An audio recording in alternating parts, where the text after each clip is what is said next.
नमस्ते, राम राम। मैं देवांशु। आज मैं एक बार फिर बुंदेलखंड की महान धरती पर खड़ा हूँ और मेरे पीछे बुंदेलखंड का एक अति रहस्यमय मंदिर है, जिसके बारे में तमाम तरह की किंवदंतियाँ हैं, तमाम तरह के किस्से हैं, इतिहास में इसके कुछ प्रमाण भी मिलते हैं। लेकिन मैं आपसे ये कहना चाहता हूँ कि आज से 3 वर्ष पहले मैंने YouTube पर इस मंदिर का वीडियो देखा और तब से ही मैं विचलित था। एक मेरा सपना था कि मैं कब इस मंदिर को देखूंगा। मैं इस समय मुरैना से 30-35 किलोमीटर दूर कक्कन मठ मंदिर परिसर में खड़ा हूँ और आज इस मंदिर की भाव यात्रा पर मैं आपको लेकर के चलूँगा। मेरा सौभाग्य होगा कि आप सभी मेरे साथ इस यात्रा पर चलें।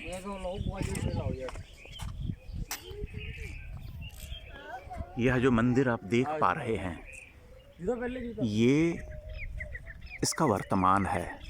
जो इसका भूत था उसे हम नहीं जानते, हम सिर्फ सोच सकते हैं, हम सिर्फ कल्पना कर सकते हैं। मैं आपको एक दिखाता हूँ पैन करके कि ये कितने विशाल पीठ के ऊपर स्थापित है। एक विशाल चौकोर पीठ है, स्तंभ बना हुआ है 8-10 फीट ऊंचा, और उसके ऊपर इसे स्थापित इस मंदिर को किया गया है। 1000 वर्ष पहले ये मंदिर बना था। ये जो क्षेत्र है, यहाँ पर गुर्जर, प्रतिहार और चंदेल वंश के राजाओं का राज रहा है। लेकिन 11वीं शताब्दी के बाद जब विद्याधर चंदेल जैसे प्रतापी राजा की मृत्यु हुई, तो यहाँ 200-300 वर्षों तक कच्छप घात वंश के राजाओं का साम्राज्य रहा।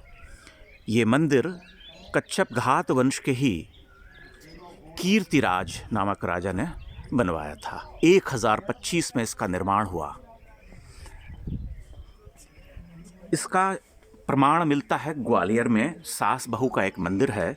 उस मंदिर में शिलालेख है संस्कृत में, जिसमें लिखा हुआ है कि कीर्तिराज ने एक असाधारण मंदिर बनवाया है। इस मंदिर परिसर में आने के बाद मैं एक विचित्र सी अनुभूति से भर उठा हूँ। मैं प्रसन्न भी हूँ और बहुत विचलित भी हूँ देख करके कि इसकी यह दशा, ऊपरी जो इसका शिखर है, वह कैसे हुई। इसके बारे में तमाम तरह की कहानियाँ हैं कि यह भूकंप में ऐसे हुआ, आक्रांताओं के द्वारा तोड़ा गया। लेकिन आप यहाँ से कुछ प्रमाण पा सकते हैं। इस मंदिर में इसके 4 हिस्से थे, जो इसका भी सिर्फ मूल हिस्सा बचा हुआ है। चारों ओर से यह घिरा हुआ था। ये सामने गूढ़ मंडप है और इसके मुख मंडप कहते हैं इसके अगले हिस्से को। इसके जो स्तंभ हैं वहाँ बहुत महीन नक्काशी है, बहुत सुंदर है उसका शिल्प, आप देखिए। लेकिन यहाँ जो मंदिर, ये जो स्तंभ और इसके दीवारों के पास जो उत्कीर्ण मूर्तियाँ हैं, वे इस बात को प्रमाणित करती हैं कि इन्हें खंडित किया गया है। क्योंकि मंदिर में जो मूर्तियाँ हैं उनका शरीर तो ठीक है, केवल मुख जो है वह टूटा हुआ है, भग्न है। और यह एक ट्रेडमार्क है आक्रांताओं के द्वारा तोड़े जाने का। आप देखिए, मैं यहाँ सामने दिखाता हूँ, यह मूर्ति देखिए। ऊपर भी जितनी मूर्तियाँ हैं उन सब की यही स्थिति है।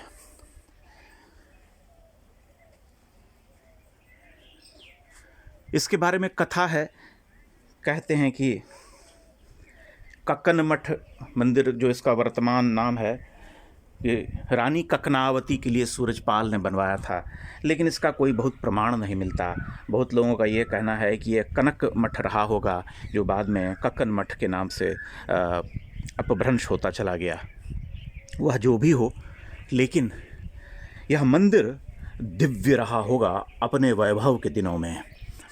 इस मंदिर की विशालता, इसकी सुंदरता को केवल आप सोच भर सकते हैं कि यह अपने वसंत के दिनों में कैसा विलक्षण रहा होगा, इसकी कैसी शोभा रही होगी उन दिनों में। और अभी इसको देखने जब हम आते हैं तो कुछ विस्मय से भर उठते हैं। आपको भय होता है, आपके सिर के ऊपर आड़े तिरछे विशालकाय प्रस्तर खंड टिके हुए हैं, लगता है जैसे सर के ऊपर गिर जाएंगे। लेकिन वे गिरते नहीं, वे वैसे ही स्थित हैं शतियों से। 14वीं शताब्दी में इसका जीर्णोद्धार कराया गया था कहा जाता है, लेकिन उसके बाद कोई प्रमाण नहीं मिलता कि इसका कोई जीर्णोद्धार किसी ने कराया। लेकिन यह अद्भुत मंदिर है, दिव्य। अभी तक मैंने जिन मंदिरों को देखा, ओरछा का चतुर्भुज मंदिर भी बहुत सुंदर है। कतिपय इस मंदिर से वह बहुत नया है, कम से कम 600 वर्ष बाद बना। लेकिन इस मंदिर में, प्राचीन भारत में जो मंदिर बनाए जाते थे, उसकी झलक मिलती है, उसकी दिव्यता का आभास होता है। हमें पता चलता है कि हमारे कलाकार, हमारे सिद्ध शिल्पी कैसे लोग थे। इसका जो शिखर है वह 115 फुट ऊंचा है। इन मंदिरों को देख करके एक धार्मिक, एक आस्तिक हिंदू एक विचित्र सी मनोदशा में चला जाता है। उसे लगता है कि इसका जीर्णोद्धार हो जाए, लेकिन जीर्णोद्धार होने पर जो इसका इतिहास है वह तो नष्ट हो जाएगा। लगेगा कि जैसे जो था वो हम अब नहीं देख सकते, और इसको इस दशा में देखना भी दुख से भरता है। लेकिन मैं सभी मित्रों से आग्रह करूंगा कि मुरैना से 30-35 मिनट की ड्राइव पर यहाँ आया जा सकता है, और आप सभी यहाँ अवश्य आएँ, इस महान मंदिर को देखें। ये बाहरी इसका किनारा है, इसको आप निकट से देखिए। इसको निकट से देखने पर आपको अनुभव होगा कि इसकी दिव्यता कैसी रही होगी, या कितना सुंदर, अप्रतिम रहा होगा। आज मेरा मन बहुत हद तक संतोष से भर उठा है कि मैं जिस यात्रा पर निकला हूँ उसके प्रारंभिक चरणों में ही मुझे कुछ विलक्षण मंदिर देखने को मिल रहे हैं, और मैं अपने इस प्रयास से आप सबको भी इस यात्रा पर ले जा पा रहा हूँ। हालांकि मैं जानता हूँ कि बहुत सारे लोग इस मंदिर से परिचित होंगे, लेकिन एक बार मेरे साथ भी इसे देखने का अनुभव आपको लेना ही होगा।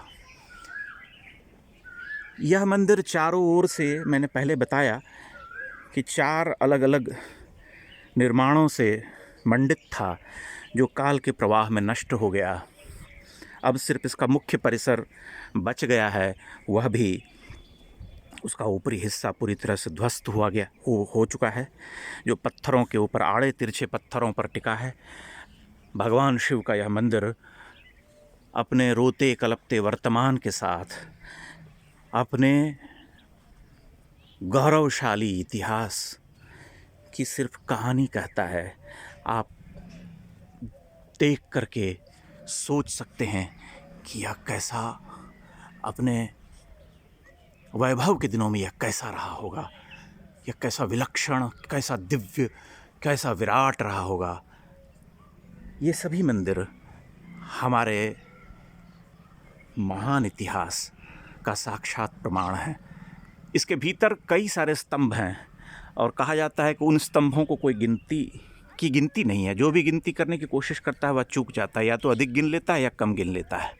इसलिए मैंने उन्हें गिनने का प्रयास नहीं किया है।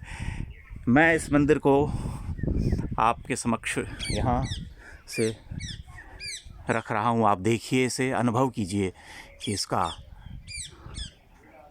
जब ये अपने गौरव के दिनों में रहा होगा तब कैसा रहा होगा।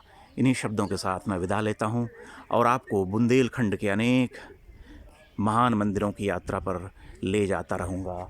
आप देखिए, ये अंतिम झलक है जहाँ से आप इस मंदिर को, इसकी पूरी तस्वीर, इसका पूरी छवि जो है आपके सामने आ जाती है। धन्यवाद। जय श्री राम।